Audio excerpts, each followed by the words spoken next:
Yeah, I think reason and logic works for people who are reasonable and logical. You just have to find a way to, and you do this better than anybody, to convert sort of difficult scientific issues and try and make it understandable and to present it in a compassionate and passionate and compelling way. And I think people are convincible as long as data can convince them. I'm reminded of a quote of Adlai Stevenson when he was running for, I guess it was president. He's an intellectual, right? And the quote goes something like, he says, "But I have the vote of every thinking person in the country." And his team said, "But sir, you need a majority to win."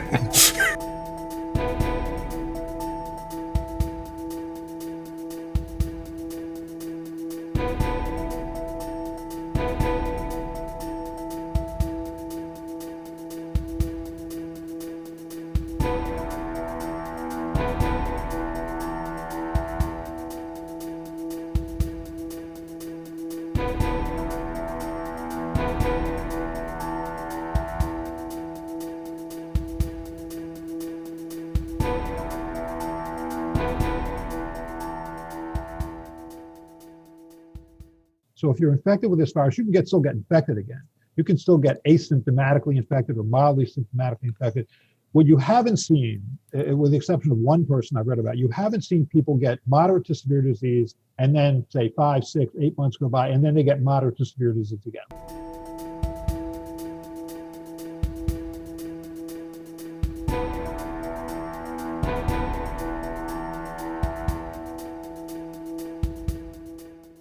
So the anti-vaccine movement's been around since the first vaccine, since the smallpox vaccine in the late 1700s. I think at the heart of it is, I guess I divide it into two groups. I think one group, and the most common group, and this is okay, are people who are vaccine skeptics.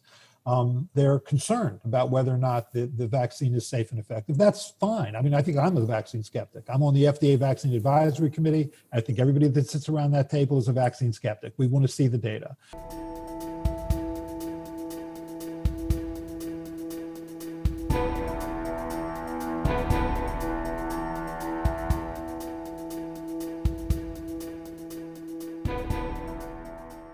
The problem with this is that we don't know anything about these vaccines. Messenger RNA, DNA, replication defective adenoviruses. There is no commercial equivalent for those vaccines. So this is new territory. So basically you're taking a new virus, a bat coronavirus, that's already had a number of surprising clinical and pathological manifestations, and you're going to meet that with vaccine strategies that have never been used to make a vaccine before. I mean, what could possibly go wrong, right?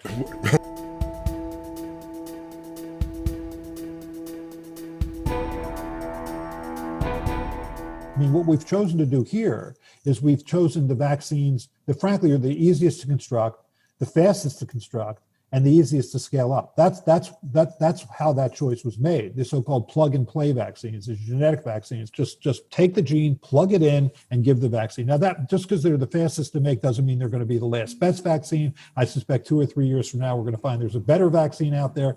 But that's how this was all constructed.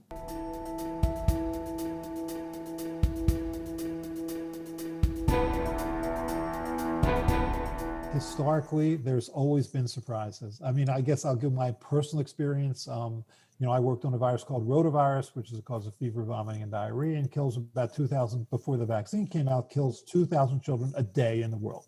So when I came into that virus, when I came to first start working on that virus, that field, it was the early 1980s. At that time, the virus had been studied for 40 years. It was known to be an animal pathogen. It was known to be a human pathogen. By the time the first vaccine came out, which was not the one I worked on or we worked on, but it came out in the late 90s. So that virus at that point had been studied for 60 years.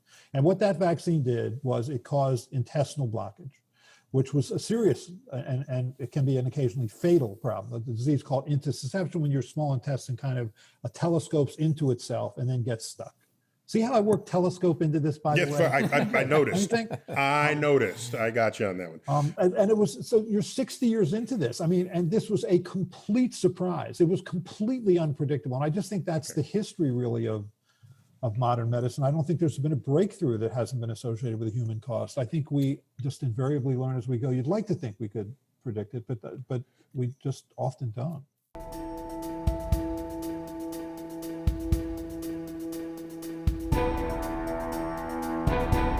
What they did was they looked at this, they looked in almost 200,000 people have died from this virus. Of the number of people who have died who are less than 21 years of age, even though they make up 26% of the population, is only 0.08%. So you're right, you're much less likely to die if you're a healthy young person. And so therefore it does have to be held to a high standard. I think it has to be very clear that this virus is safe in that age group before you can reasonably give it to them.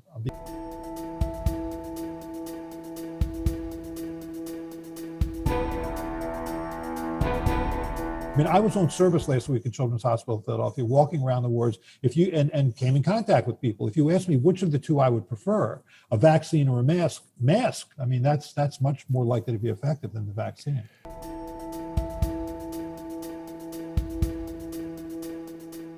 If you ask me which of the two I would prefer, a vaccine or a mask, I mean, that's much more likely to be effective than the vaccine.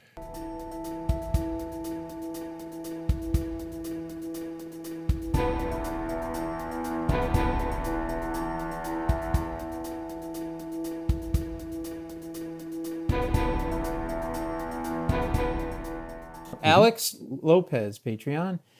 Dr. Paul Offit, what is the efficacy required for an upcoming COVID-19 vaccine for us to be able to return to normal or close to normal as possible?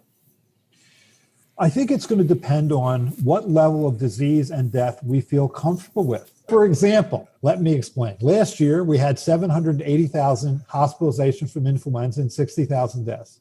Could we have prevented a lot of that? Sure. We could have prevented by wearing masks and social distancing. Watch what happens this year. This year, as we enter the winter, because a lot of people still are wearing masks and social distancing, we will have one of the least harmful flu seasons in a long time. So there you have it. We can prevent the flu with hospitalizations and deaths every winter if we want by wearing masks and social distancing more, but we don't do that because we sort of have grandfathered flu deaths in as being okay.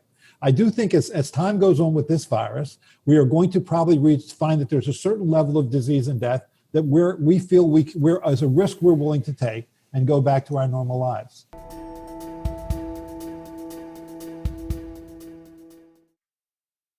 We're back. Star Talk. We're talking about vaccines in the modern pandemic of COVID-19. I got Dr. Paul Offit. I don't know if he's the man on the town who's going to fix all of this. Is that right? This person seems skeptical. They say, is there any possibility that a vaccine could be developed as fast as by the end of the year? Doesn't this sort of thing take years to prove effective and safe? If you look at the phrasing, the language that surrounds all this, warp speed, race for a vaccine, finalists, it's scary. And we've never made a vaccine. The fastest vaccine previous to this was the mumps vaccine, which took 4 years to develop. So what could possibly go wrong, right?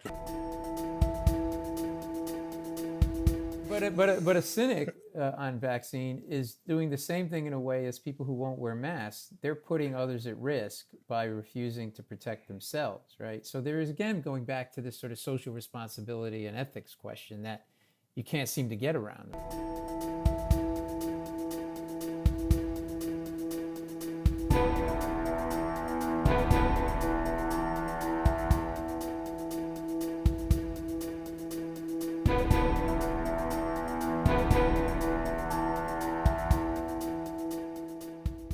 So there'll be a learning curve here, I think, over the next 2 years. I'm sure there's things that we're going to learn in the next 2 years that we wish we knew now. We just have to be open-minded to that. And we also, most importantly, have to be transparent with the public about what we know and what we don't know moving forward.